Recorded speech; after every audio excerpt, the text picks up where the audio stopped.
आज आपण सोयाबीन कीमा बनवणार आहोत. तर मी सोयाबीन गरम पाण्यात टाकली आहे आणि त्यानंतर जिरे घेतलेत, त्यानंतर जिरे टाकलेत तेलामध्ये, तेजपत्ता आणि जावित्री टाकली आहे, कांदा टाकला आहे. कांद्याला आपल्याला चांगलं परतून घ्यायचं आहे. त्यानंतर लसूण अद्रकची पेस्ट घातली आहे, मीठ घातलं आहे आणि मग त्यानंतर कांदा आपला तळून झाल्यावर आपले बेसिक मसाले ॲड करायचे, जसं की मिरची पावडर आहे, त्यानंतर धना पावडर ॲड करणार आहोत. तर मी मिरची पावडर 2 चमचे, धना पावडर 2 चमचे घातली आहे. त्यानंतर हळद ॲड करायची आहे.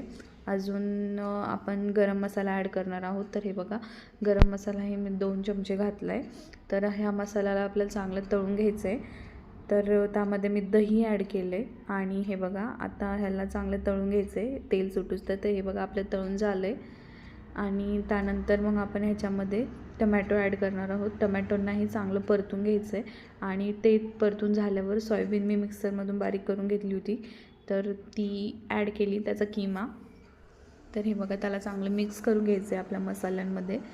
आणि मग त्यानंतर आपण त्यामध्ये कोथिंबीर ॲड करणार आहोत आणि नंतर गरम मसाला ॲड करायचा आहे वरतून, त्याने टेस्ट आणखीन छान येते. आणि बटर किंवा तूप ॲड करायचं आहे, तर मी तूप ॲड करते आहे आणि ह्याला चांगलं तुपामध्ये परतून घ्यायचं आहे. तर हे बघा अशा प्रकारे.